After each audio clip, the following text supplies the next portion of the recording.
আসসালামু আলাইকুম ওয়া রাহমাতুল্লাহি ওয়া বারাকাতুহু।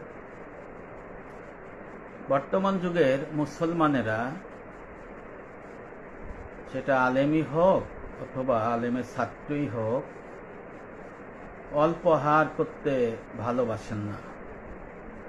মুসলমানেরা অধিক আহার করতে ভালোবাসেন, পরিতৃপ্তি সহকারে খাইতে ভালোবাসেন, কিন্তু এর যে কুফল আছে এইটা সাধারণত বুঝতে পারে না। এই জন্য মানুষ খাবারের পাগল হয়ে যায়। দেখা গেছে যে বিভিন্ন জায়গা অনেক ধরনের খাবারের আয়োজন করে, কোনো জায়গা গেছে সে জায়গা শুধু খাবার আর খাবার। অনেক মুসলমান, অনেক শায়েক, অনেক আলেম, অনেক তালিবে এলেম যে বাড়িতে যে হরেক পদের খাবার খায়, সে মনে করে যে এরা অতি উত্তম আমাদের আপ্যায়ন করেছে, তারপরে আমাদেরকে খানা খাওয়াইছে, এই বিষয়গুলো খুব খুশি হয়। আবার অনেকে দেখা গেছে যে খাবারের আইটেম কম করলে বা অল্প খাওয়াইলে তারা রাগ গুসা হয়। এই রাগ গুসা যদি হয় তাহলে ক্ষতি তো তার, কারণ নবী করিম সাল্লাল্লাহু আলাইহি সাল্লামের যে সুন্নাহ, কামেল মুমিনদের যে আদর্শ, সিফতি মুসলমানদের যে আদর্শ, সে আদর্শ থেকে তারা কি বিচ্যুত। এই জন্য এই বিষয়গুলো কিন্তু আমাদের এখন গোদের উপর বিস্ফোরা হয়ে গেছে। দেখা যায় যে কোনো বড় বাংলাদেশে যে নাম করা যে আলেম আছে, পীর আছে, শায়েক আছে, বিভিন্ন জনের বাড়ি যায়, মাহফিল করতে যায়, বিভিন্ন জায়গায় তারা করে কি হরেক রকম আইটেমের খাবার দেয়, একেবারে অনেক আইটেম। যে বাংলাদেশের একজন নাম করা প্রখ্যাত যারা আলেম হিসেবে দাবি করে, মাওলানা হিসেবে দাবি করে, পীর হিসেবে দাবি করে, আমি নাম বলতে চাই না, আমাদের এলাকায় গিয়েছিল, ছবি কিন্তু এখনো আছে। তার যে ভক্তবৃন্দ তারা তাকে আমি গুনে দেখলাম 20-30 প্রকারের খাবার খেয়েছিল। আর সেই হক্কানি আলেম যারা বলতেছে শায়েক, সেটা ভারী খুশি যে এত সুন্দর সুন্দর খানা, মধুমতির সমস্ত মাছ, বিলের সমস্ত মাছ, তারপরে আপনার ওই খালের মাছ, পুকুরের মাছ, দেশি মুরগি, তারপরে ছাগল, গরু, সব কিছু খাওয়াইছে। তা সে খাইয়ে তো খুব খুশি যে আমাকে খুব আদর যত্ন করেছে। খাওয়ার পরে কি করলো, দিল ঘুম। এই মাহফিল তো তার সন্ধ্যা, এটা মাহফিলই আছে না, এত খাইছে। তো বলে যে তুমি যে আমারে এত খাওয়াইছো, খাওয়ানোর পরে তো আমার ঘুমে শরীর দুর্বল হয়ে যায়, এত আর খাওয়াও না খবরদার। এতে মুখে বলে তারা যে আসলে একটু খাওয়াও না, কিন্তু যদি না খাওয়ায় তাহলে আবার রাগ হয়। কিন্তু আসলে যে অল্প আহারের যে উপকারিতা, সে উপকারিতা সম্পর্কে তারা কি জানে না, উপকারিতা সম্পন্ন জানে না। এই জন্য এই বিষয়গুলো কিন্তু আপনার ওই জানা দরকার যে আসলে অল্প আহারের যে গুণাবলী আছে, অল্প আহারের যে উপকারিতা আছে, এই বিষয়গুলো জানতে হবে। তা আমি আছে ক্ষুধা যদি থাকে মুসলমান, অল্প আহার খাবার, অল্প খানা খাওয়া, এর উপকারিতা সম্পর্কে আমি আজকে আলোচনা করব যে কিতাবি ধারায়, যে আসলে আমাদের অল্প আহারের মধ্যে আমাদের কি উপকারিতা আছে। আসলে আমরা এই বিষয়গুলো জানি না দেখে আমরা শুধু বেশি বেশি খাবার খাইতেই চাই, বেশি বেশি খাবারকে আমরা মনে করি অনেক কিছু, কিন্তু আসলে এই খাবারের অনেক কুফল আছে, অনেক কুফল আছে। এই কুফল সম্পর্কে আমাদের জানা একান্ত দরকার। নবী করিম সাল্লাল্লাহু আলাইহি সাল্লাম বলেছেন যে ক্ষুধা এবং তৃষ্ণা দ্বারা তোমাদের প্রবৃত্তির সাথে লড়াই করো, কেননা এর মধ্যে রয়েছে পুণ্য। হয়তো আপনাদের মনে প্রশ্ন জাগতে পারে যে ক্ষুধা বা উপবাসের এত বড় মাহাত্ম্য কোথা থেকে এলো, এর কারণই বা কি? অথচ তাতে পাকস্থলীকে কষ্ট দেওয়া হয়, দুঃখ সহ্য করা হয়। এই বিষয়টা আপনাদের প্রশ্ন আসতে পারে। আর নবী ইসলাম বলেছেন, ওই পরিপ্রেক্ষিতে বলছি যে নবী বলেছেন যে ক্ষুধা এবং তৃষ্ণা দ্বারা তোমরা তোমাদের প্রবৃত্তির সাথে লড়াই করো, আমার নবী বলেছেন। অর্থাৎ মনে যা চাই তাই করা যায়, কিন্তু আসলে সেটা করা নবী ইসলাম বলেছেন না, এটা না করে তুমি লড়াই করো, তাইলে আপনার এই বিষয়গুলো। তাই জন্য মহান রব্বুল আলামিন আমাদেরকে জানাই দিয়েছে, আউযু বিল্লাহি মিনাশ শাইতানির রাজিম, বিসমিল্লাহির রহমানির রহিম, ইয়ারফাউল্লাহুল্লাযীনা আমানু মিনকুম আল্লাযীনা উতুল ইলমা দারাজাতিন। তোমাদের মধ্যে যারা ঈমান এনেছে, মুসলমান হয়েছে এবং যাদেরকে দ্বীনের ইলম দেয়া হয়েছে, আল্লাহ তাদেরকে বিভিন্ন স্তরে উন্নীত করবেন। সুবহানাল্লাহ। অর্থাৎ যে ক্ষুধা, যে ইলম, কম খাওয়ার যে ইলম, এই বিষয়গুলো সম্পর্কে আমাদের বলা হচ্ছে যে আল্লাহ পাক যে এর ইলম দিয়েছেন, এই ইলম যদি আমরা জেনে যে আমল করি, তাহলে আল্লাহ পাক আমাদের দরজা মর্তবা মুসলমানদের বৃদ্ধি করবেন। এই জন্য মহান রব্বুল আলামিন বলেছেন, ইরশাদ করেছেন, ইয়ারফাউল্লাহুল্লাযীনা আমানু মিনকুম আল্লাযীনা উতুল ইলমা দারাজাতিন। তোমাদের মধ্যে যারা ঈমান এনেছে অর্থাৎ মুসলমান হয়েছে, এরপরে তাদেরকে দ্বীনের ইলম দেওয়া হয়েছে, আল্লাহ তাদেরকে মর্যাদা, বিভিন্ন স্তরে তাদের মর্যাদায় অভিষিক্ত করবেন। এখন দেখেন, এই যে অল্প আহার, কম খাওয়ার মধ্যে, অল্প তুষ্টির মধ্যে আমাদের কি উপকার, এই বিষয়গুলো আমাদের বিভিন্নভাবে আবার জানা দরকার। একটা প্রথম উপকার যেমন আছে, ধরেন ক্ষুধা আত্মাকে নির্মল করে, পরিষ্কার করে। ক্ষুধা স্বভাবকে সতেজ করে, দৃষ্টিকে সূক্ষ্ম করে। পক্ষান্তরে পরিতৃপ্ত আহার, উদরপূর্তি করে খাওয়া মানুষকে অলসতা জন্ম দেয়, আত্মাকে করে অন্ধ, আর মস্তিষ্কের মধ্যে নেশার ন্যায় এক প্রকার উষ্ণতা বৃদ্ধি করে, এমনকি তখন তার চিন্তার কেন্দ্রে গিয়ে আক্রমণ করে। ফলে তারা আত্মার চিন্তা শক্তিকে খর্ব ও বিনষ্ট করে ফেলে। তাতে দ্রুত বুঝের শক্তি নষ্ট হয়ে যায়, চিন্তা শক্তি কমে যায়। যখন কোনো বালক অতিরিক্ত আহার করে, তার কিন্তু স্মরণ শক্তি অকর্ম হয়ে যায়, তার বুদ্ধির তেজ কিন্তু তখন লাঘব হয়ে যায়, সে নির্বোধ ও বোকা হয়ে যায়। অর্থাৎ বাচ্চাদের যদি অতিরিক্ত বেশি যদি খাওয়ায়, তাহলে অতিরিক্ত খাওয়ানোর কারণে তার স্মরণ শক্তি কমে যায়, তার বুদ্ধি লাঘব হয়, আর সে নির্বোধ হয়ে যায়, বোকা হয়ে যায়। হযরত আবু সুলাইমান দারানী রহমাতুল্লাহ আলাইহি বলেছেন, ক্ষুধার্ত থাকবে, কেননা ক্ষুধা আপনার প্রবৃত্তিকে দমন করে, আপনার হৃদয়কে কোমল করে এবং তাতে ভেস্তির জ্ঞান অর্জন হয়। আপনি তাহলে দ্বীনের ইলম অর্জন করবেন। আর নবী করিম সাল্লাল্লাহু আলাইহি ওয়াসাল্লাম বলেছেন, অল্প হাসো, অল্প আহার করে হৃদয়কে সজীব করো, ক্ষুধা দ্বারা তাকে পবিত্র করো, তাহলে হৃদয় নির্মল এবং কোমল হবে। আমার নবী করিম সাল্লাল্লাহু আলাইহি ওয়াসাল্লাম আরো বলেছেন, ক্ষুধা বিদ্যুতের ন্যায়, পরিতৃপ্ত আহার মেঘের ন্যায় এবং হিকমত বৃষ্টিপাতের ন্যায়। সুবহানাল্লাহ। আমার নবী আরো বলেছেন, যে ব্যক্তি উদরকে ক্ষুধিত রাখে, মানে যে ক্ষুধার্ত থাকে, তার চিন্তা শক্তি বৃদ্ধি পায়, হৃদয় প্রখর হয়, সতেজ হয়। সুবহানাল্লাহ। অথচ দেখেন, আমরা মনে করি কি যে ক্ষুধা লাগলে মাথা ঘুরতেছে, ক্ষুধা লাগলে আমাদের মনে হয় যে আমরা স্মৃতিশক্তি হারাই ফেলতেছি, ক্ষুধা থাকলে আমাদের মুখস্থ হয় না, অনেকে মনে করে ক্ষুধা থাকলে লেখাপড়া অন্যমনস্ক হয়, এরকম বিষয়। অর্থাৎ নবী করিম সাল্লাল্লাহু আলাইহি ওয়াসাল্লাম কিন্তু তা বলেন নাই।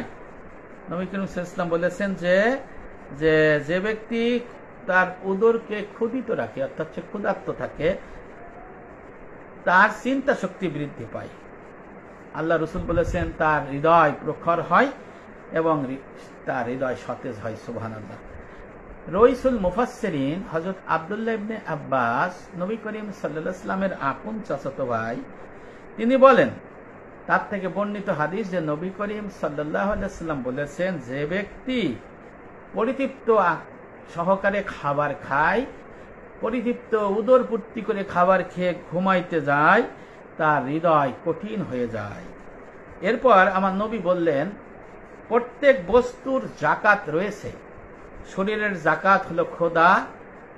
হযরত শিবলি তাহলে নবী ইসলাম কি বলেছেন, যে ব্যক্তি পরিপূর্ণ এই রাতের বেলা পেট ভরে খাবার খাবে, খাবার খেয়ে সে ঘুমাইতে যাবে, আল্লাহ রসুল বলছেন তার আত্মা হৃদয় কঠিন হয়ে যাবে। এরপর আল্লাহ রসুল বলছেন যে প্রত্যেক বস্তুরই জাকাত আছে। শরীরের জাকাত কি? ক্ষুধা। সুবহানাল্লাহ। এই জন্য আমার নবী খাবারকে, পেটকে 3 ভাগে ভাগ করতে বলছে। 3 ভাগ, 1 ভাগ খাবার খাবে, 1 ভাগ পানি খাবে, আর 1 ভাগ খালি রাখবে। সুবহানাল্লাহ। এলো নবী সুন্নাহ। কয় ভাগ?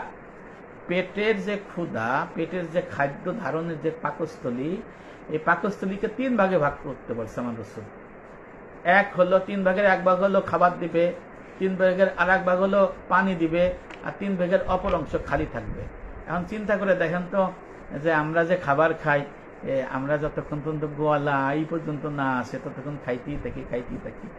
আবার কোন জায়গায় গেলে তারা এমন করে খাওয়ায়, আল্লাহু আকবার। তারা কি এই এলেম জানে না যে বেশি খাওয়া দেওয়া যাবে না? নবী ইসলাম এই অতিরিক্ত খাবার ভোজনের ব্যাপারে নিষেধই করেছে বলা যায়, এবং একটা আদর্শ ধারণ করে দিয়েছেন যে তোমরা অল্প আহার করো, অল্প নিদ্রা করো, ইবাদত বন্দি করো, এটা বলা আছে। এই জন্য আল্লাহ রসুল বলেছেন যে শরীরের জাকাত হলো ক্ষুধা। এখন আমরা তো শরীরের জাকাত দিতে চাই না, তাহলে গুনাহগার হব কিনা? টাকা পয়সা, সোনা চাঁদি, ব্যবসায়িক মূলধন, তারপরে গরু, ছাগল, বকরি, মহিষ, ভেড়া, দুম্বা, উট, এর জাকাত আছে। আবার ফসলের জাকাত আছে। ফসলের কি জাকাত আছে? এটাও একই জাকাত। ওইগুলোর নিসাব আছে, এটা নিসাব নয়। যখন যা হবে তখন তার শেষ কার্যে ব্যবহার হইলে 20 ভাগের 1 ভাগ, শেষ কার্য না হইলে 10 ভাগের 1 ভাগ। 8 শ্রেণীর লোক পাবে। তাহলে ফসলের জাকাত আছে, অর্থাৎ আপনার ভূমির থেকে যা তৈরি হবে তার জাকাত আছে। তেমনি ভাবে মানুষের শরীরের জাকাত আছে। আমার নবী বলেছেন শরীরের জাকাত কি? জাকাত হলো ক্ষুধা। এখন কয়জন আমরা এই শরীরের জাকাত দিই? আমরা তো খাবার না হইলে অস্থির হয়ে পড়ি, অনেকে বউর সাথে খারাপ ব্যবহার করে, খাবার ভালো না হইলে খাবার ফালাই দেয়, লাত্তি মারে, তারপরে খাবার উল্টোপাল্টা করে। আবার খাবার যদি খারাপ হয় সে খাবারের বিষয়ে তারা বিভিন্ন ধরনের কমপ্লেন করে। অথচ নবী ইসলাম কোনো কমপ্লেন করে নাই। নবী ইসলাম খাবার নিয়ে কখনো জীবনে কোনো কমপ্লেন করে নাই। তা আমরা কিন্তু কমপ্লেন করতেছি।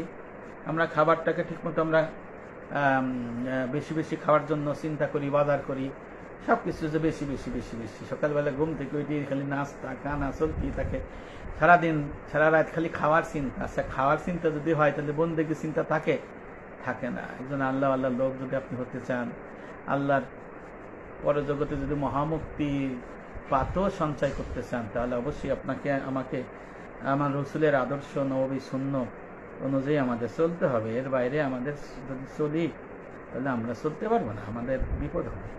এই জন্য এই বিষয়গুলো আমাদের কিন্তু খুব ভালো করে জানতে হবে, যে এবং নিজেও তো চিন্তা করা যায় যে বেশি খাইলে আমাদের শরীরে ক্ষতি হয় কিনা। যাক, আলোচনা আজকে দীর্ঘ হবে, আপনারা আসেন, পারলে আপনারা আলোচনাটা শেয়ার করে দেন অথবা অপরকে শোনানোর জন্য বলেন। জুনায়েদ বাগদাদী রহমাতুল্লাহ আলাইহির অন্যতম শিষ্য ছিলেন হযরত শিবলি রহমাতুল্লাহ আলাইহি। তিনি বলেছেন, আমি যেদিনই আল্লাহর সন্তুষ্টি কল্পে ক্ষুধার্ত ছিলাম, সেই দিনই আমি দেখেছিলাম যে আমার হৃদয় হিকমত এবং উপদেশের দিক দিয়ে এমনভাবে আল্লাহ উন্মুক্ত করে দিয়েছেন যে আমি তা কখনো দেখিনি। এটা গুপ্ত নয় যে ইবাদতের শেষ উদ্দেশ্য এমন চিন্তা শক্তি বা অর্জন, আল্লাহর মারেফাত বা পরিচয় জ্ঞান, সত্যের প্রকৃত পরিচয় জ্ঞানের সূক্ষ্ম দৃষ্টি পর্যন্ত পৌঁছে দেয়। পরিতৃপ্ত আহার এইসবের পথে প্রতিবন্ধকতা হয়। ক্ষুধাই তার দরজা উন্মুক্ত করে। কিসের দরজা? আল্লাহকে পাওয়ার রাস্তার দরজা। বেশি অতিরিক্ত খাবার যদি হয় তাহলে আল্লাহকে পাওয়ার দরজা কমে যায়। আর যদি কম খাওয়া হয় কম খাওয়া হয় তাহলে আপনার আল্লাহকে পাওয়ার রাস্তা বেড়ে যায়। আল্লাহ রসুল বলছেন যে তুমি কম আহার করো, ক্ষুধার্ত থাকো, তাহলে তোমার ব্রেন বুদ্ধি শক্তি বৃদ্ধি পাবে, ইবাদত বন্দেগী হবে। এবং আল্লাহ রসুল বলছেন যে ব্যক্তি অতিরিক্ত খাবার খায়, পেট ভরে খাবার খায়, পরিতৃপ্ত খাবার খায়, সে খাবার খাইয়ে নিদ্রা যায়, আল্লাহ রসুল বলছেন তার আত্মা তার হৃদয় কঠিন হয়ে যায়। আর আত্মা হৃদয় কঠিন হইলে সে ইবাদত বন্দি করতে পারবে না, ইবাদতের স্বাদ পাবে না, সে আল্লাহওয়ালা হইতে পারবে না, সে হারামের মধ্যে মশগুল থাকবে, হালালের মধ্যে আসতে পারবে না, জুলুম করবে, নির্যাতন করবে, মানুষের অধিকার নষ্ট করবে, আমানত অধিকার দিবে না, এই বিষয়গুলো নিয়ে আসে, তার মধ্যে চলে আসে। এই জন্য এর থেকে আমাদের কি থাকতে হবে? দূরে থাকতে হবে। আর যদি আমরা এই গুণগুলো অর্জন করতে না পারি তাহলে আমাদের তো দুর্ভোগ ছাড়া কিছু নাই। এই জন্য হযরত লোকমান হাকিম তার পুত্রকে বলেছেন, ইয়া বুনাইয়া, হে আমার পুত্র, যখন আহার দ্বারা তুমি উদর পূর্ণ করো তখন চিন্তা শক্তি নিদ্রা যাবে, হিকমত তোমার অলস হবে, অঙ্গ প্রত্যঙ্গ ইবাদত থেকে বিরত হয়ে পড়বে। অর্থাৎ বলতেছে, হে আমার ছেলে, তুমি অল্প আহার করো, তুমি অধিক খেও না। যদি তুমি অধিক খাও তাহলে তোমার চিন্তা শক্তি কমে যাবে, তোমার অলসতা বৃদ্ধি পাবে এবং তুমি তোমার অঙ্গ প্রত্যঙ্গ ইবাদত থেকে বিরত থাকবে। দেখেন নবী করিম সাল্লাল্লাহু আলাইহি ওয়াসাল্লাম যা বলেছেন, অন্যান্য যারা বুজুর্গনে দিন তারাও একই কথা বলেছেন। কারণ কি? তারা সেটা আমল করেছেন, পালন করেছেন। হযরত আবু ইয়াজিদ রহমাতুল্লাহ আলাইহি বলেন, ক্ষুধা হলো মেঘ সদৃশ, মেঘের মতো। যখন কোনো ব্যক্তি ক্ষুধার্ত হয়ে যায় তখন তার হৃদয় হিকমতের বৃষ্টি বর্ষণ করে। সুবহানাল্লাহ, সুবহানাল্লাহ। অর্থাৎ বুজুর্গ হযরত আবু ইয়াজিদ রহমতুল্লাহ আলাইহি বলেছেন যে আপনি যদি ক্ষুধার্ত থাকেন, সেটা ইচ্ছাকৃত হোক অনিচ্ছাকৃত হোক, এটা যেন মেঘের মতো। সুবহানাল্লাহ। কোনো ব্যক্তি যদি ক্ষুধার্ত হয়ে যায়, ক্ষুধার্ত থাকে বা ক্ষুধার্ত ইচ্ছাকৃত থাকে হোক অনিচ্ছাকৃতভাবে ক্ষুধায় থাকে, তার হৃদয় হিকমতের বৃষ্টি বর্ষণ করে। সুবহানাল্লাহ। নবী করিম সাল্লাল্লাহু আলাইহি ওয়াসাল্লাম এক হাদিসে বলেছেন, ক্ষুধাই হচ্ছে হিকমতের নূর। পরিতৃপ্ত আহারই আল্লাহ থেকে আমার উম্মতকে দূরে রাখে। নাউজুবিল্লাহ। এই জন্য আল্লাহ রাসূল বলেছেন যে দরিদ্রদের প্রতি ভালোবাসা এবং তাদের নিকটবর্তী হওয়াই আল্লাহকে কাছে নিয়ে আসে। তৃপ্তি সহকারে তুমি আহার করো না, তাতে তোমার হিকমতের নূর তোমার হৃদয় থেকে দূর হয়ে যায়। যে ব্যক্তি অল্প আহার করে এবং রাত কাটিয়ে দেয়, তার হিকমতের নূর ভোর পর্যন্ত চারিদিকে বিচরণ করে। সুবহানাল্লাহ। এটা আমার নবী বলেছেন। তাহলে দেখা গেছে যে মানুষ যে শুধু রাতের বেলা খাইতেই থাকে, দিনের বেলা খাইতেই থাকে, আমার রাসূল কিন্তু এটা বলে নাই। যে কারণে আমাদের খাওয়া পেটকে কি করতে হবে? 3 ভাগ করতে হবে। পাকস্থলীকে 3 ভাগের 1 ভাগ খাদ্য, 1 ভাগ পানি থাকবে আর 1 ভাগ ফাঁকা থাকবে। আর আপনি যদি ক্ষুধার্ত থাকেন, আল্লাহু আকবার, তাই তো আপনি আরো আল্লাহকে চিনতে পারবেন, আপনার নিজের সম্পর্কে আপনার ধারণা পাল্টে যাবে, আপনি আল্লাহওয়ালা হইতে পারবেন, ইলম সঞ্চয় করতে পারবেন, আপনার বুদ্ধি, চিন্তা, চেতনা, ব্রেন এগুলো কিন্তু আপনার বৃদ্ধি পেয়ে যাবে অল্প আহারের জন্য। এখন অল্প আহার যদি না করেন আপনারা, তাহলে আপনারা অল্প আহার না করলে তো আপনার এইসব হিকমতের নূর নষ্ট হয়ে যাবে, ইবাদত বন্দি করতে পারবেন না। ইবাদত বন্দি করতে না পারলে তো তাহলে আল্লাহ হইতে পারবেন না, আল্লাহ না হইলে তো জান্নাত পাওয়া যাবে না, জান্নাত পাওয়া না গেলে তো বিরাট কষ্ট ক্ষতি, এই কষ্ট ক্ষতি তো আমি বইতে পারবো না। এই জন্য অল্প আহার করতে হবে। আর অল্প আহার বা ক্ষুধার্ত থাকার দ্বিতীয় উপকার হলো ক্ষুধার দ্বারা হৃদয় কোমল হয়। ক্ষুধার দ্বারা ইবাদত বন্দেগীতে স্বাদ পাওয়া যায়। ক্ষুধা নিয়ে যদি আপনি ইবাদত বন্দেগী করেন, নামাজ পড়েন, রোজা রাখেন, রোজা তো ক্ষুধার মধ্যে হয়, দোয়া করেন তাহলে যেন স্বাদ পাবেন।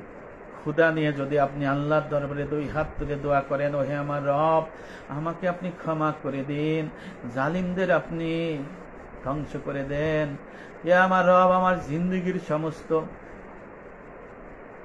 আপনার হক বান্দার হক যা গুনাহ আছে গুনাহ মাফ করে দেন। আল্লাহ আমার পিতা মাতাকে ক্ষমা করে দেন, শ্বশুর শাশুড়িকে ক্ষমা করেন, ভাই বোন আত্মীয় স্বজন যারা ইন্তেকাল করে চলে গেছে তাদের ক্ষমা করেন। আল্লাহ আদম আলাইহিস সালাম থেকে এই পর্যন্ত মুসলমান নরনারী জীবিত মৃত হয়েছে আছে, তাদেরকে আপনি মাফ করে দেন। আল্লাহ আপনি আমাকে মাফ করে দেন, আমি অভাবগ্রস্ত, আমি বিপদগ্রস্ত, আমি মানুষের ষড়যন্ত্রে আমি নিষ্পাসিত। আল্লাহ আপনি আমাকে ক্ষমা করে দেন। যদি আপনি ক্ষুধার্ত থেকে ক্ষুধা সহকারে আল্লাহর কাছে চোখের পানি ছেড়ে দোয়া করেন, হালাল খাবার খেয়ে যদি দোয়া করেন, হালাল টাকার জামা পরিধান করে যদি দোয়া করেন, হালাল টাকার বাড়ি ঘরে থেকে যদি দোয়া করেন, অবশ্যই আপনাকে আল্লাহ পাক কি করবে? আল্লাহ পাক দোয়া কবুল করবেন।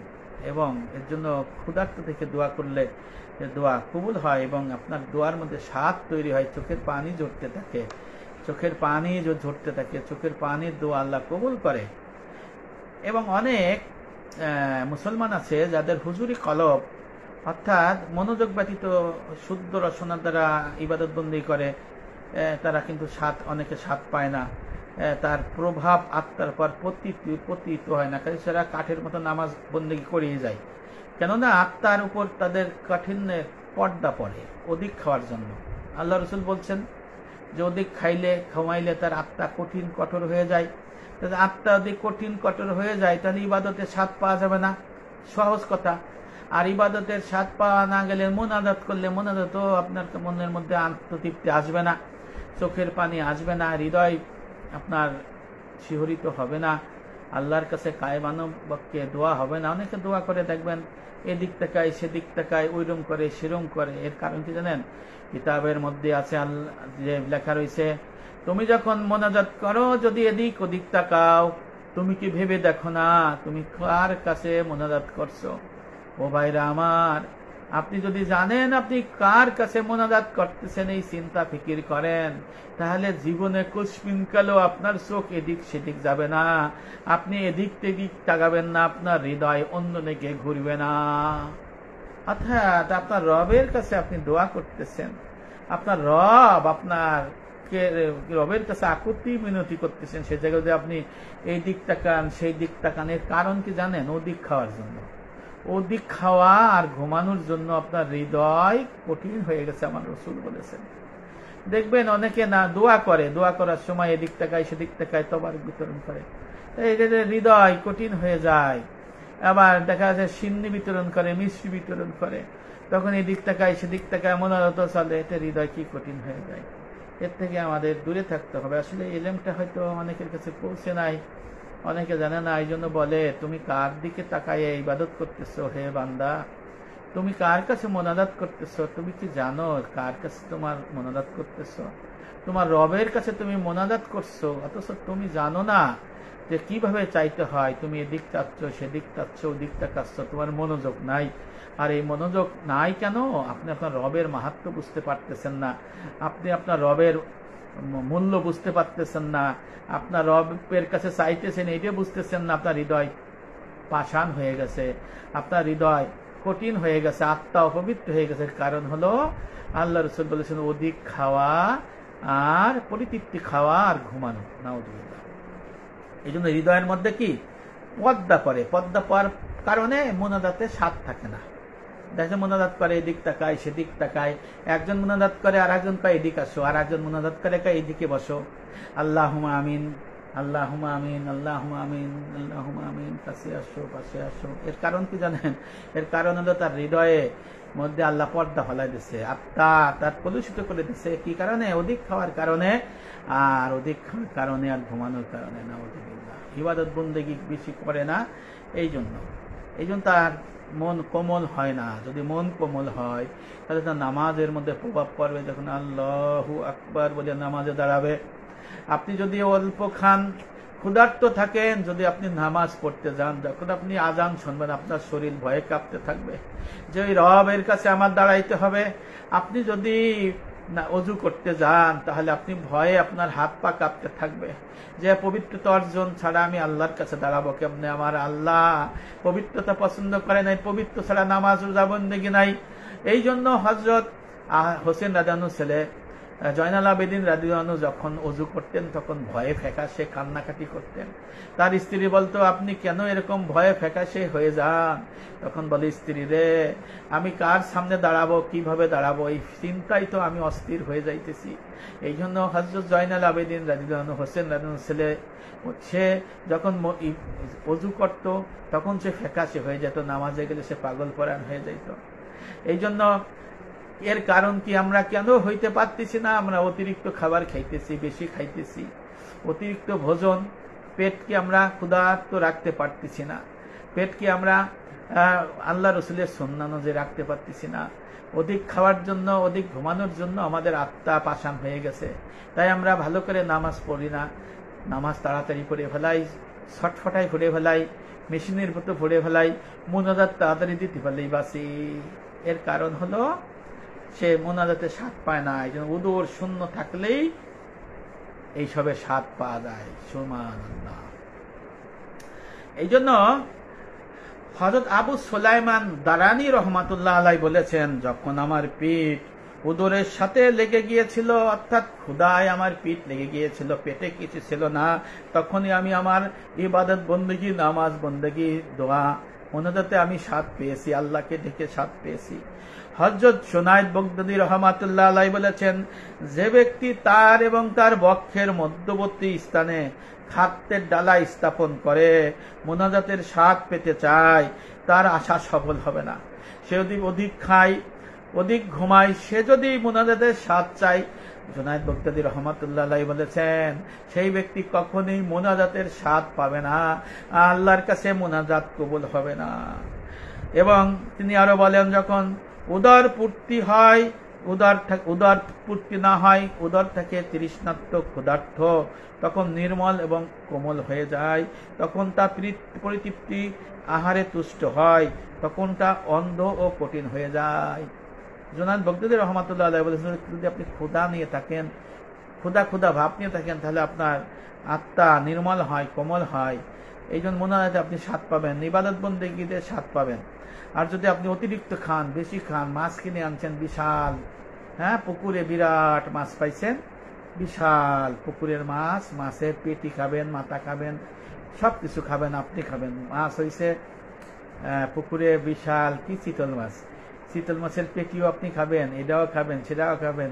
ধরেন আপনার মাছের 16 পিস হয়েছে, ফ্যামিলি 8 জন, আপনি 5 পিস খেয়ে ফেলাইছেন, খালি খাইতে মন চাই। আপনি মাছ ধরছেন, ভাইজে টাইজে সব আগে খেয়ে ফেলাইছেন, ইলিশ মাছ কাটছেন, ইলিশ মাছের ভাজি খাইছেন, সব খাইছেন, আপনি খাইছেন, কত উদরপূর্তি করে খাই, পেট ভরিয়া ঢিকুর শাঁখ কি খাইছি রে বাবা, খাই যে কি করলেন, খাইয়ে যে কি করলাম।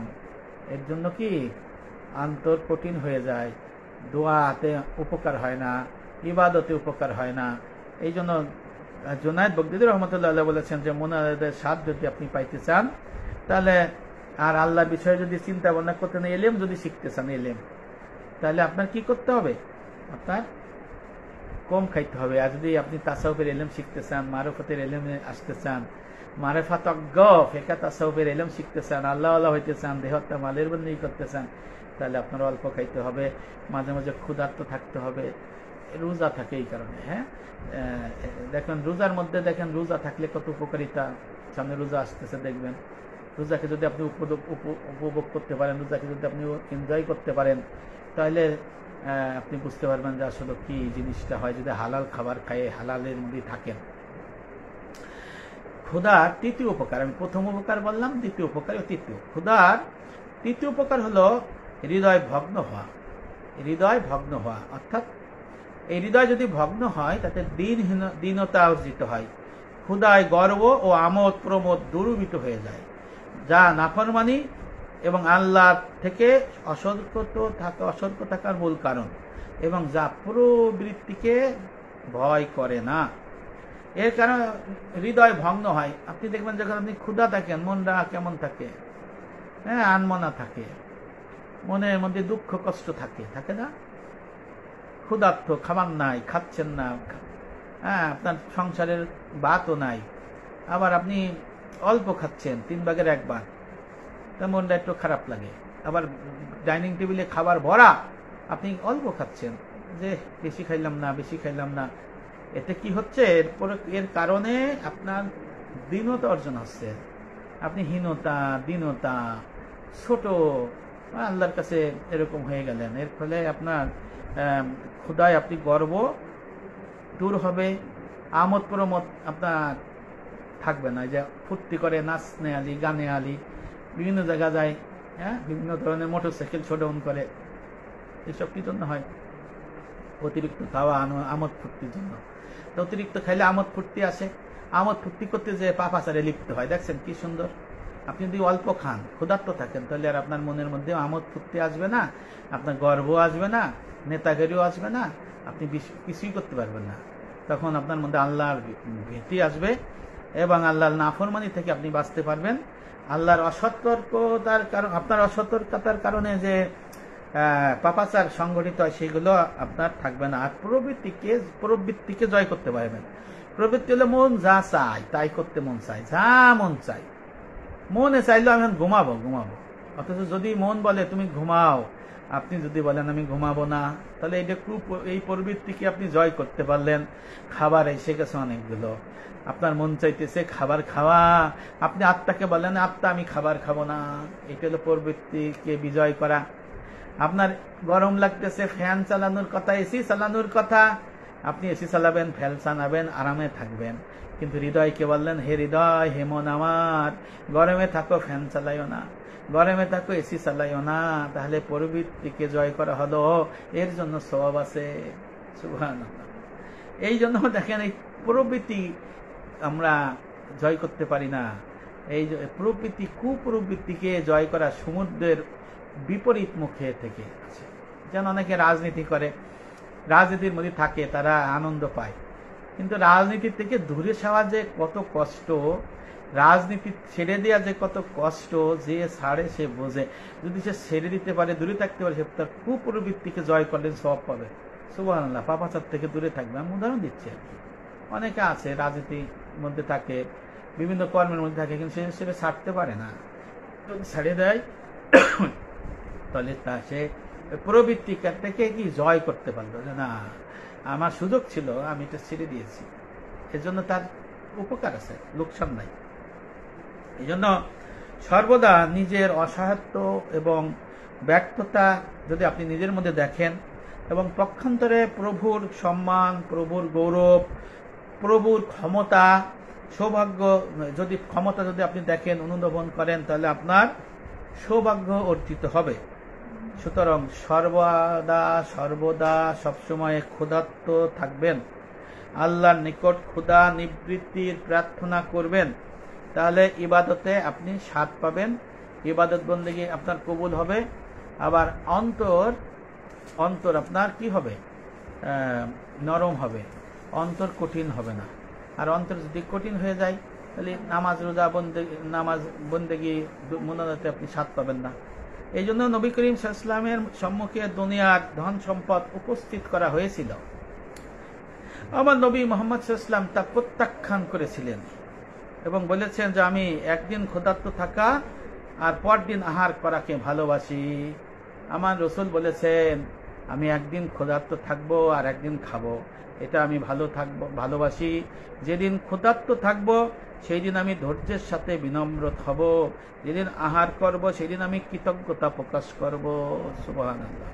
মোট কথা, উদর এবং কামরূপু দোজকের দরজা, এর মূল কারণ হলো পরিতৃপ্তি ভোজন। নম্রতা ও ভগ্ন হৃদয় হলো বেহেশতের দরজা, এর মূল কারণ হলো ক্ষুধা। যে ব্যক্তি দোজকের দরজা বন্ধ করে দেয়, সে নিশ্চয়ই তখন বেহেশতের দরজা উন্মুক্ত করে দেয়। কেননা উভয় দরজা পূর্ব পশ্চিমের ন্যায় পরস্পর বিপরীতমুখী হয়ে আছে। কোন এক দরজার নিকটবর্তী হলে অন্য দরজার দূরবর্তী হতে হয়। চমৎকার কথা আমার রাসূল বলেছেন যে যদি আপনি পেট ভরে খাবার খান, উদরবর্তী খান, তাহলে আপনার কামরূপু আসবে, কামরূপু আসলে দোজকের পথ। আর যদি আপনি ক্ষুধামান্দ থাকে, আপনি ক্ষুধার্ত থাকেন, আপনি কম খান, হ্যাঁ, বা না খেয়ে থাকেন, সেই দিন আপনি বিনম্র থাকবেন, ধৈর্য থাকবেন, আর আল্লাহর ইবাদত বন্দি আপনি করতে পারবেন, এবং এতে আল্লাহর প্রতি কৃতজ্ঞতা প্রকাশ করা হয়। এবং বলা হয়েছে যে আল্লাহ রসুল বলেছেন যে একটা হলো ভেস্তের দরজা, একটা হলো জাহান্নামের দরজা। অতিরিক্ত খাবার খাওয়া হলো জাহান্নামের দরজা, আর কম খাবার খাওয়া, ক্ষুধার্ত থাকা হলো জান্নাতের দরজা। সুবহানাল্লাহ। ক্ষুধার চতুর্থ উপকার, ক্ষুধার চতুর্থ উপকার হলো ক্ষুধার্ত থাকলে আল্লাহর শান্তি ও আযাব কখনো মানুষ ভুলে যায় না। পরিতৃপ্ত আহারে ক্ষুধাকে ভুলে থাকা হয়, অর্থাৎ যে ব্যক্তি ক্ষুধার্ত থাকে সে আল্লাহর শাস্তি এবং আযাবকে ভুলে যায় না। পরিতৃপ্ত আহার ক্ষুধাকে ভুলে থাকা হয়, মানে যদি আপনি পরিতৃপ্ত আহার করেন ক্ষুধাই তো আপনি বুঝতে পারবেন না। আসলে এই বিষয়গুলো অনেকটা জটিল, আমরা অনেকে যেগুলো বুঝি না। নবী ইসলাম যেমন দেখেন খেয়ে থাকতেন, না খেয়ে থাকতেন। হ্যাঁ, নবী ইসলাম ইন্তেকালের 3 দিন পর্যন্ত তার স্ত্রীর ঘরে কোনো খাবার ছিল না, উনুন জ্বলে নাই। নবী ইসলাম প্রায় না খেয়েই ছিলেন, তার স্ত্রীরা না খেয়েই ছিলেন। হ্যাঁ, এবং মুহাক্কিক আলেম যারা তারাও না খেয়ে থাকতেন। যেমন নবী ইসলামের এক প্রিয় পাগল ছিল ওয়াইস করণী রহমাতুল্লাহ আলাই। ওয়াইস করণী রহমাতুল্লাহ আলাই উনি ইয়েমেনে এক জায়গায় থাকতেন। তা উনি কি করতেন, ফজরের আগেই বেরিয়ে যেতেন, যে নামাজ পড়তেন, সে খুরমার আটি সংগ্রহ করতেন। খুরমার আটির মধ্যে যদি কোনো খাবার থাকতো সে খাবারটা খাইতেন, আর যদি খাবার না থাকলে ওই আটি সংগ্রহ করে পরিচয় করে ধুয়ে ওটে সে বাজার থেকে বিভিন্ন জায়গা থেকে কুড়োই ধুয়ে সে বিক্রি করে খাবার খাইতো অল্প। আর জামা কাপড় পরতো কিভাবে, বাজারে যেতেন, যাই পুরনো কাপড় পুরনো জিনিসপত্র খুঁজতেন, খুঁজে তখন ওখানে নদী ছিল, নদীতে ধুইতেন, ধুয়ে উনি নিজে কি করতেন, সেলাই করে এটা গায়ে দিতেন। সে তাকে আল্লাহ পাক এত মর্তবা দিয়েছিল, 2টে গোত্রের যত মেষ শাবক আছে, মেষ এদের লোম, এই লোমের সমান যতগুলো লোম হবে তার থেকে অতগুলো মানুষকে সে সুপারিশ করে জান্নাতে নেবে। সুবহানাল্লাহ। এত বড় বুজুর্গ ছিলেন। কি কারণে? অল্প খাওয়ার কারণে, আল্লাহ সন্তুষ্ট থাকার কারণে, হ্যাঁ, মানে ফকিরি ভাব থাকার কারণে। অথচ এগুলো আমাদের মধ্যে নাই। এই জন্য আমরা এই ক্ষুধার উপকারিতা সম্পর্কে আমরা জানি না, খালি খাইতে চাই, বিভিন্ন জায়গায় দাওয়াত খেতে চাই, আর কে কত আইটেম খাওয়াবে সে আইটেম খাইতে চাই, সে কত যে খাবার খাওয়াবে, কত মানুষ কত খাওয়াবে, এইগুলো খালি আমরা চাই। কিন্তু আসলে যে এর মধ্যে উপকারিতা অপকারিতা কি, এই বিষয়ে আমরা জানি না, দেখি না, দেখার চেষ্টাও করি না। এই বিষয়গুলো আমাদের কিন্তু বলতেছি, আপনারা শুনবেন, শুনে এগুলো পালনের চেষ্টা করে দেখেন, আপনারা উপকারিতা পাবেন। এবার ক্ষুধার পঞ্চম উপকারিতা, ক্ষুধার পঞ্চম উপকার হলো যদি আপনি ক্ষুধার্ত থাকেন তাহলে পাপের প্রবৃত্তি দমন থাকে। সুবহানাল্লাহ। কি থাকে? পাপের প্রবৃত্তি দমন থাকে, আপনার কুপ্রবৃত্তি দমন থাকে। ক্ষুধা পাপের লালসাকে চূর্ণ বিচূর্ণ করে দেয় এবং নফসে আম্মারা অর্থাৎ খারাপ আত্মা, অসৎ প্রবৃত্তি বশীভূত করে। ক্ষুধার পঞ্চম উপকার হলো এর দ্বারা পাপ প্রবৃত্তি দমন হয়। ক্ষুধা পাপের লালসাকে চূর্ণ বিচূর্ণ করে দেয়। নফসে আম্মারা অর্থাৎ খারাপ আত্মা, এর যে দোষ, অর্থাৎ খারাপ আত্মা কি কারণে হয়? অহংকার, হিংসা, রাগ, গুসা, মিথ্যে কথা, বকিলি, রিয়া, গরুর বা মোগলতা, এই সব কুপ্রবৃত্তিগুলো যে রয়েছে এইগুলো ধ্বংস করে দেয়। সুবহানাল্লাহ। এটাই ক্ষুধার সর্বশ্রেষ্ঠ উপকার। সমস্ত পাপের মূল লালসা এবং শারীরিক শক্তির মূল খাদ্য, শারীরিক লালসা, এইগুলো হলো এই ক্ষুধার দ্বারা তৈরি, মানে অধিক খাবারে তৈরি হয়, পেট পুড়ে খাবার তৈরি হয়। আর অল্প আহারে অল্প খাওয়া, ক্ষুধার্ত থাকা, এর কারণে আপনার শারীরিক দুর্বল হয়, শরীর দুর্বল হয়।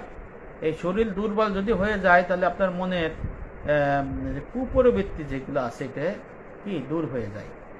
এবং কুপ্রবৃত্তি যে আছে এগুলো দমন করা সম্ভব হয়, এটা আপনার জন্য একটা সৌভাগ্য। এবং প্রবৃত্তির অধীন হওয়াকেই সব দুর্ভাগ্যের মূল বলা হয়। অর্থাৎ আপনার মনে যা চায়, মনে যা ইচ্ছা করে সব কিছু আপনি করবেন, এইটা বলা হয়েছে যে আপনার দুর্ভাগ্যের কারণ। আপনি আপনার নফসকে কন্ট্রোল করতে পারলেন না, খালি ঘুম চাই ঘুমাবেন, খাইতে চাই খাবেন, গাফিলতি করবেন, হ্যাঁ, মানুষকে অত্যাচার করবেন, নির্যাতন করবেন, নিজে নেতা হবেন, নিজে বড় হবেন, নিজের ক্ষমতা জাহির করবেন, এইগুলোকে কুপ্রবৃত্তি। এই কুপ্রবৃত্তি দমন করতে হলে তার ক্ষুধার্ত থাকতে হবে, তখন সে বুঝবে যে না, এইগুলো তাকব্বরি, এইগুলো ক্ষমতা বাহাদুরি, এইগুলো তো ঠিক না। কারণ আমি নিজেই ক্ষুধার্ত আছি, আমি নিজেই সমস্যায় আছি, সে আর এটা করতে পারে না। এই জন্য সে তার ওই প্রবৃত্তিগুলো দমন করে রাখে। এই জন্য প্রবৃত্তি দমনের ক্ষমতা লাভকে সবার থেকে সৌভাগ্যের মূল বলা হয়, এবং প্রবৃত্তির অধীন হওয়াকে দুর্ভাগ্যের মূল বলা হয়। দেখছেন নি, দুর্দান্ত জন্তুগুলোকে যেমন ক্ষুধা দ্বারা কমজোর করা হয়, তদ্রূপ আপনার দুর্ধর্ষ কুপ্রবৃত্তিগুলোকে দমন করতে একমাত্র ক্ষুধা ব্যতীত অন্য কোনো উপায় নাই। সুবহানাল্লাহ। যখন ওই জন্তুগুলো পরিতৃপ্ত করে আহার করে, তখন তারা হৃষ্টপুষ্ট হয়ে যায়, পুষ্ট হয়ে যায়, এদিক সেদিক ছোটাছুটি করে, দুর্দান্ত প্রকৃতির হয়। তদ্রূপ আপনার প্রবৃত্তির অবস্থা তাই হয়ে যায়। আপনি বেশি খাবেন, ঘুমাবেন, আরাম করবেন, আয়েশ করবেন, এসি গাড়িতে চড়বেন, এসি বাড়ি চড়বেন, তাহলে কি হবে? আপনার যে প্রবৃত্তি, এইগুলো প্রবৃত্তিগুলো জায়গা উঠবে, তখন সেগুলো করার জন্য আপনি কি হবেন? লালায়িত হবেন এবং সেটা করতে পারবেন। সে করলে সেটা কি হয়? সেটা আপনার ধ্বংসের কারণ। এটা জন্তুর সাথে তুলনা করা হয়েছে। আপনি যদি বাড়িতে ছাগল পালেন, গরু পালেন, মুরগি পালেন, কুকুর পালেন, বিড়াল পালেন, হাঁস পালেন, মুরগি পালেন, এদেরকে যদি 2-3 দিন খাবার না দেন, তাহলে এরা কমজোরি হয়ে যায় না? এরা কমজোরি হয়ে যায়, এদের লড়তে সত্যি পারবে না। তাহলে এরা কি আপনি গেলে আপনার গুতা দিবে? দিবে না, কারণ সে নিজেই তো অস্থির। হ্যাঁ, আপনার মুরগির ওয়েট কমে যাবে, ছাগল ব্যবা করে আসতে শুকিয়ে যাবে, বিড়াল ম্যাও করে শুকিয়ে থাকবে, কুত্তা ঘেউ ঘেউ করে শুকিয়ে থাকবে, কারণ তার গায়ে শক্তি নাই, খাবার পাচ্ছে না। তাহলে তার লাফানি জাফানি হুমকি জুমকি সব বন্ধ। তেমনি মানুষ যদি এরকম ক্ষুধার্ত থাকে, কম খায়, হ্যাঁ, ক্ষুধার্ত থাকে, তাহলে সে তার শরীরের যে শক্তি এটা লোপ পাইয়ে যায়। কারণ হুমকি জুমকি এটা সেটা কুপ্রবৃত্তি, তার এইগুলো কি হয়, যেগুলো দূর করা সম্ভব হয়। এই জন্য নবী ইসলাম এমনি এমনি বলে নাই, মুহাক্কিক আলেমরা এই ক্ষুধার্ত থাকার জন্য বলে না। আর আমরা তো সকালের নাস্তা 8টায় 10টায় হইলে চিল্লাফাল্লা করে, বোর্ড সাথে জুলুম নির্যাতন করে, পাপ কামান। দুপুরের খাবার 1টার জায়গা 3টে হয়ে গেলে রান্ধে নাইকা জুলুম নির্যাতন করেন, গুনাহগারন। রাতের খাবার না দিলে আরে ভাই, স্ত্রী তো রান্নার জন্য না, স্ত্রীর আপনি রান্না করে খাওয়াবেন। এটা আমি আলোচনা করেছি অনেকবার, আপনার আবার শুনবেন। স্ত্রীর আপনি রান্না করে খাওয়াবেন, সে আপনারা রান্না করে খাওয়াবে। সে যে রান্না করে খাওয়ায়, সে যে রুটি বানায় দেয়, নাস্তা করায়, এটা তো তার সে সওয়াব কামাই জান্নাত নিয়ে যাচ্ছে। আপনার কি গোড়া হইতেছে? আপনার যে আরো ঝামেলা হইতেছে। আপনি জোর করে খাওয়াইতেছেন, বাধ্য করতেছেন, আপনি জুলুমকারী হচ্ছেন। ময়দানে আসরে স্ত্রী আপনার লটকাইয়ে কানে থাপড়াইয়া আল্লাহর কাছে নিয়ে আপনারা বিচার দাবি করবে। আমি উদাহরণ দিলাম। এই জন্য এই চিন্তা যদি আপনারা করেন যে আসলে কম খাওয়া, ক্ষুধার্ত থাকা, অল্প খাওয়া, তাহলে ঘরের স্ত্রীর পরও কি চাপ কমে। হ্যাঁ, চাপটা ঠিক আছে, সকালে নাস্তা হলো না, খাইলাম না, দুপুরে খেলাম না। ইসলাম দেখতেন যে সকালে নাস্তা আছে কিনা, জিজ্ঞেস করতেন কিছু আছে, বলছে নাই, এটা আমি রোজা থাকলাম। রোজা নিয়ত কিন্তু করে নাই। সকালে নাস্তা করতে গেছে, বলছে যে খাবার কিছু আছে, বলছে হুজুর খাবার তো কিছু নাই, তাহলে আমি রোজা থাকলাম। সুবহানাল্লাহ, সুবহানাল্লাহ। তাহলে দেখছেন নবী করিম শিক্ষা এটা। এই জন্য জন্তু যেমন খাবার পাইলে, আপনার পশু যেমন খাবার পাইলে দুর্দান্ত শক্তিশালী হয়, আর না পাইলে নিস্তেজ হয়ে যায়, মানুষের কুপ্রবৃত্তিও তাই। আপনি খাবার দেবেন, শক্তিশালী হবেন, সুন্দর কথা বলতে পারবেন, তাই না, ফিটফাট আসবে। আবার যদি খাবার না থাকে, তখন দেখবেন ভিতরের খাবার অবস্থা খারাপ, আঁটতেই পারবেন না। তাহলে আঁটতে যদি না পারেন, কম হাঁটতে, মানে আবার না খেয়ে মরা যেত না। হাঁটতে যদি না পারেন তাহলে কি হবে? তাহলে মনের মধ্যে খারাপ চিন্তা, কুচিন্তা, বাজে চিন্তা এগুলো কি দূর হয়ে যাবে, দূর হয়ে যাবে। এই জন্য কম খাওয়া, কম ঘুমানো, এই কথা আল্লাহ রসুল বলেছেন।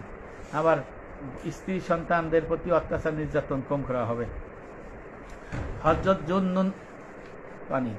জুনদুন মিসরি রহমাতুল্লাহ আলাইহি বলেছেন, আমি যখন তৃপ্তির সাথে আহার করেছি তখন আমার মনে পাপ বা পাপের খেয়াল উদিত হয়েছে।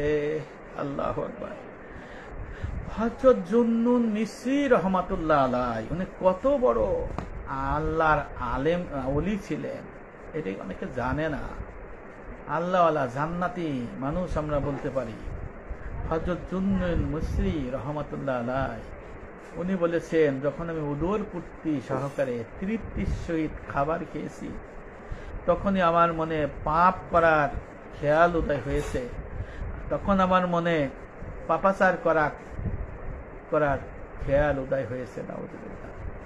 এত বড় আল্লাহওয়ালা যে আত্মাকে দমন করেছে, সে বলতেছে যে আমি পেট ভরে খাবার খাইছি, উদর পীত্তি করে খাইছি, তাই আমার পাপের খেয়াল হয়ে গেছে। নাউযুবিল্লাহ। হযরত আয়েশা রাদিয়াল্লাহু আনহা বর্ণনা করেছেন, আল্লাহর রাসূল যখন পরলোক গমনের পর সর্বপ্রথম যে বেদাত বা নব আবিষ্কৃত বিষয় তৈরি হয় সেটা হলো পরিতৃপ্তি আহার করা। আহারে, যেসব লোক উদরপূর্ণ সহকারে ভোজন করে তাদের প্রবৃত্তিগুলো তাদেরকে সংসারের দিকে আকর্ষণ করে। প্রবৃত্তি দমন শুধু উপকার নয়, বরং তাকে সব রকম উপকারের পরশমণি বলা হয়। এই জন্য বুজুর্গানে দ্বীন বলেছেন, আল্লাহ তাআলা রত্ন ভান্ডারের মহারত্ন হলো ক্ষুধা। সুবহানাল্লাহ। ক্ষুধা দ্বারা সর্বাপেক্ষা যে সর্বনিম্ন যে আপদ বিপদ দূর হয় তা হলো কাম, রিপু, প্রবৃত্তি এবং বলার আকাঙ্ক্ষা। সুবহানাল্লাহ। দেখেন, ক্ষুধার্ত ব্যক্তি অতিরিক্ত কথা বলতে চায় না। ক্ষুধার্ত ব্যক্তি কাম, রিপু, হিংসা, অহংকার, রাগ, গুসা, মিথ্যে, বকিলি, এইসব হয় না। আবার কুপ্রবৃত্তি, এটাও হয় না। একটা উদাহরণ দেই। আমিরুল মুমিনিন হযরত ওমর রাদিয়াল্লাহু আনহুর কাছে হযরত সালমান ফারসি রাদিয়াল্লাহু আনহু গেলেন। তখন হযরত ওমর রাদিয়াল্লাহু আনহু বললেন, হে আল্লাহ রাসূলের প্রিয় সাহাবা সালমান ফারসি, আপনি বয়স্ক সাহাবা, আপনি আমাকে বলুন, আমি আমিরুল মুমিনিন ওমর, আমার মধ্যে কি দোষ গুনাহবলী আছে? আমিরুল মুমিনিনের সামনে তো বলতে চাচ্ছে না। তো হুজুর, আপনি আমিরুল মুমিনিন, আমি কেমন করে বলি? তখন বললে, হে সালমান ফারসি, আপনি আমাকে বলুন আমার মধ্যে কি দোষ আছে। তখন বলল, আমিরুল মুমিনিন, আপনি কিছু মনে করেন না, আপনার মধ্যে আমি 2টি দোষ পেয়েছি। সেই 2টি দোষ হলো, একটা হলো আপনি 2 পদের থেকে অতিরিক্ত পদ দিয়ে খাবার খাইতেছেন, যেটা আমার রাসূল খায় নাই। আমিরুল মুমিনিন, আপনি একাধিক পোশাক পরেন, যেটা আমার নবী 3-4 উপরে কোনো পোশাক ছিল না। তখন আমিরুল মুমিনিন হযরত ওমর রাদিয়াল্লাহু আনহু কান্না করে বলেন, হে সালমান ফারসি, আপনি আমার চোখ খুলে দিয়েছেন। সত্যি তো আমার রাসূল 2 প্রকার পদ দিয়ে 3 প্রকার জিনিস দিয়ে খাবার খায় নাই। আমি ওমর আজ থেকে 2 প্রকারের বেশি পদ দিয়ে আর খাবার খাবো না। আমি আমিরুল মুমিনিন, আমার রাসূলের 3-4টে জামা ছিল, এর বাইরে জামা ছিল না। আমি ওমর আজকের থেকে এই 2-3টে জামা রেখে আমি সব দিয়ে দেবো, আমি আর এই জামা গ্রহণ করবো না। এই জন্য দেখেন, অল্প খাবারের কথা বলা হয়েছে। সালমান ফারসি রাদিয়াল্লাহু আনহু আল্লাহ রাসূলের প্রিয় সাহাবা ছিলেন।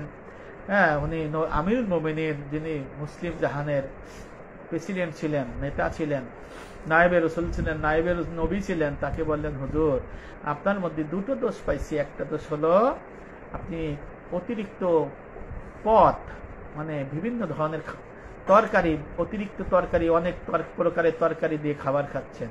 আমার রাসূল এটা খাইতো না। আপনি 2-এর উপরিক্ত, ওনাকে আবার দাওয়াত দিচ্ছে, দেখছে যে অনেক প্রকারের খানা। তখন বললো যে হুজুর, আপনি এটা আমিরুল মুমিনিন, এটা কিন্তু নবী খাইতেন না। তখন বললো, আমি আর এটা খাবো না। এই শোন, আয়েশা রাদিয়াল্লাহু আনহা বলেছেন, নবী করিম সাল্লাল্লাহু আলাইহি ওয়াসাল্লামের ইন্তেকালের পর সর্বপ্রথম যে বেদাত সৃষ্টি হয়, কি বেদাত, সর্বপ্রথম বেদাত সৃষ্টি হয় সেটা হলো পরিতৃপ্ত সহকারে আহার করা। নাউযুবিল্লাহ। আমরা দেখা গেছে যে ওই হায়দার আলী শিকদার সাহেবের বাড়ির পাশে বাংলাদেশের একজন বড় আলেম গিয়েছিল, ছবি আছে, তার বাড়ির পাশে মাহফিল ছিল। এই মাহফিলে শায়েখ যখন খাইতে গেল, উনি খুশি হয়ে সম্ভবত ধান খোড়া মাদ্রাসার মুহতামিম নাম অনেক প্রকারের খাবার আইটেম করছে। এটাবার ছবি আছে, আমার কাছে আসছে, ফেসবুকে আসছে, অনেক প্রকারের খাবার। এটা কি নবী করিম ইসলামের সুন্নাহর সাথে যায় না। আমি সত্য কথা বলতে ভালোবাসি, আমি বলে দেই, কিন্তু কেউ পছন্দ করুক বা না করুক আমার কি আসে যায়। এই দোষ বলতে পারেন যে ভাই আপনি তো গীবত করতেছেন। ভাই 6 প্রকারের গীবত করা ওয়াজিব, তার মধ্যে এই গীবত ওয়াজিব, মনে রাখবেন। আমি আগামী এরপরে 6 গীবত সম্পর্কে আলোচনায় আসবো। আপনারা জানতে পারবেন যে আসলে গীবত যে হারাম আছে, গীবত যে জায়েজ আছে, গীবত যে ওয়াজিব আছে, এটা জানেই না, ঈমান নষ্ট হয়ে গেছে এই গীবতের বিষয়ে। আপনি যদি ওয়াজিব গীবত, যে গীবত না করলে পরে আপনি ফাসেক হবেন, গুনাহগার হবেন, দোজখে যাবেন, সেই গীবতকে যদি আপনি জায়েজ মনে করেন, হারাম মনে করেন, তাহলে আপনার ঈমান থাকে নাকি? ঈমান থাকে না। যে গীবত করা আপনার জায়েজ, সেটা যদি আপনি হারাম মনে করেন, গীবত, সেটা ঈমান থাকে না। যে গীবত করা হারাম, সেটা যদি জায়েজ মনে করেন, সেটা কি? ঈমান থাকে না। তাই গীবত যে আমি করতেছি, এর মধ্যে জায়েজ কোনটা, কোনটা হারাম, কোনটা ওয়াজিব, এর ঠিক ঠিকানা নাই, এলেম নাই, চলে যাইতেছি, করে যাইতেছি, বলে যাইতেছি, আবার নিষেধ করতেছি। এই জন্য এই গীবত করা ওয়াজিব। আলেমদের দোষ ত্রুটি বর্ণনা করা ওয়াজিব, পীরদের দোষ ত্রুটি বর্ণনা করা ওয়াজিব। তারপরে বিবাহ শাদীর জন্য পাত্র পাত্রীর সম্পর্কে জিজ্ঞেস করলে গীবত করা ওয়াজিব। ব্যবসা প্রতিষ্ঠান, বাইটে বাড়া বাজারে যদি কোনো ব্যবসায়ী টাকা পয়সা মাইরে দেয়, যদি কেউ ব্যবসা করতে যায়, আপনার জিজ্ঞেস করলে গীবত করা ওয়াজিব। প্রতিবেশী আপনার বাড়ির পাশে বাড়ি করবে, প্রতিবেশী যদি খারাপ হয়, তার গীবত করা ওয়াজিব। আর রাবির দোষ বর্ণনা করা, হাদিস বর্ণনা করে গীবত করা ওয়াজিব। 6 প্রকারের ব্যক্তির গীবত করা ওয়াজিব। এই জন্য বলতেছি যে হায়দার আলী শিকদার সাহেবের বাড়ির পাশে বাংলাদেশের বিশাল সাইকুল হাদিস গেল, ওনরা 20-50-30 প্রকারের খাবার খাওয়াইল। নবী সুন্নাহ সেটা হইল না। আল্লাহ রসুলের স্ত্রী আম্মা জান আয়েশা রাদিয়াল্লাহু আনহা বলেছেন, নবী ইসলাম ইন্তেকালের পরে সর্বপ্রথম যে বেদাত চালু হয়, সেই বেদাতটা হলো পরিতৃপ্তি সহকারে আহার করা। আর আমিরুল মুমিনিন হযরত ওমর রাদিয়াল্লাহু আনহুর কাছে সালমান ফার্সি যে বলেন, আমিরুল মুমিনিন, উনি জিজ্ঞেস করলেন আমার মধ্যে যে দোষ ত্রুটি আছে একটু বলো।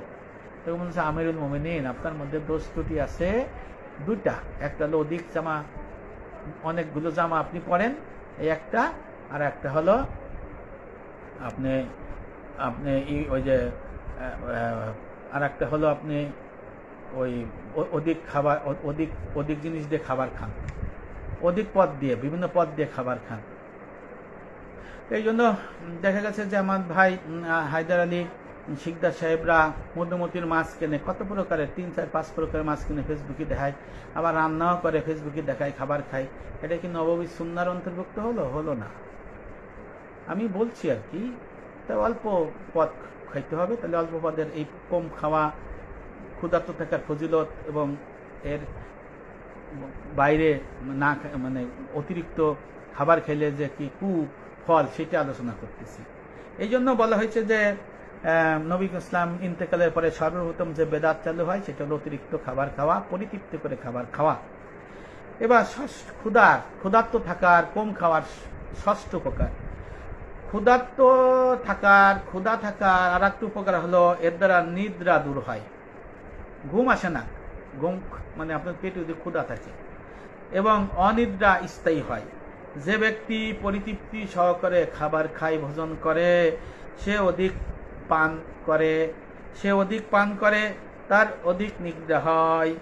অর্থাৎ যে বেশি খায় সে পানও করে, যে অধিক পান করে তার অধিক নিদ্রা হয়। এই জন্য পীরগণ, মুহাক্কিক পীর, ফেকাত আছে তত্ত্ববিদ আলেমগণ তাদের মুরিদদের আহার করা কালে বলেন, তোমরা অধিক আহার করিও না, কম খাবো, তাহলে তোমাদের অধিক পান করতে হবে। আর যদি অধিক পান করো তাহলে তোমাদের অধিক নিদ্রা হবে, আর অধিক নিদ্রা গেলে তোমাদের ক্ষতি হবে। 70 জন সিদ্দিক একযোগে বলেছিল অতিরিক্ত পান করার ফলে অতিরিক্ত নিদ্রা হয়, আর অতিরিক্ত নিদ্রা হলে জীবন নষ্ট হয়ে যায়। রাতের ইবাদত বন্দিগি, নামাজ বন্দিগি, ইলম শিক্ষা নষ্ট হয়ে যায়, বরবাদ হয়ে যায়, পরবর্তী দমন কঠিন হয়ে পড়ে।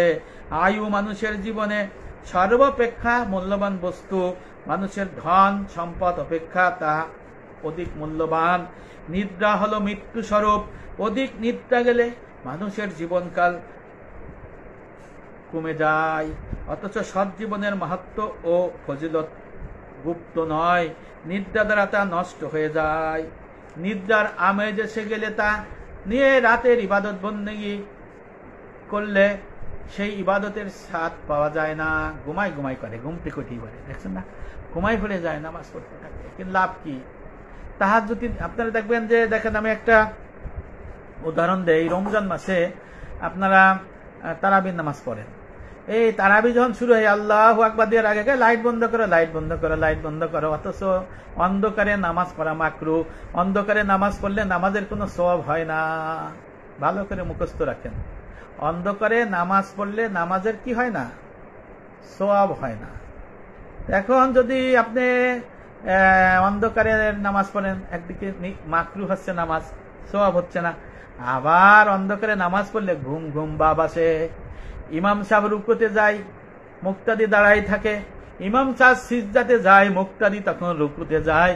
ইমাম সাহেব যখন দাঁড়াই পড়ে, মুক্তাদি তখন সিজদায় যায়। এরকম হয় কিন্তু। আর ঘুমাই পড়ে যায়, ঘুমাই পড়ে যায়। দেখা গেছে যে এক দুই মানে বাদও হয়ে যায়। কি কারণে বাদ হয়?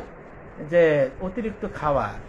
এই ইফতারের পরে এত খায়, পানি খায়, পান করে। আল্লাহ রসুল বলছেন খাবার খেলে পান করতে হবে, আর পান করলে নিদ্রা আসবে। দেখছেন নি? খাবারের সাথে পানি খাবেন, বেশি পানি খায়, তাহলে ঘুম আসবে, নিদ্রা হবে। আর নিদ্রা হইলে কি আপনার ইবাদত বন্দে কি স্বাদ পাওয়া যাবে না। তো তারাবির নামাজে দেখবেন মসজিদে অধিকাংশ লোক অন্ধকারে নামাজ পড়ে, ঘুমায় ঘুমায় ঘুমায়, জায়গা থেকে নামাজ পড়ে কয়জন? এই জন্য এই ইবাদত কার্য সহজ হয় যদি আপনি ক্ষুধার্ত থাকেন। হ্যাঁ, আর অতিরিক্ত ইবাদতে আপনার নামাজ বন্দেগী হয়, কি হয়, আপনার নষ্ট হয়ে যায়। এই জন্য এই বিষয়গুলো আসলে আমরা ভালো করে বুঝি না। হ্যাঁ, এই জন্য অতিরিক্ত ভোজন আমরা করি, খাই। হ্যাঁ, এবং এর জন্য ইবাদতের মধ্যে অনেক সময় ব্যয় হয়। এই জন্য আমি তারাবির নামাজটা উদাহরণ দিলাম।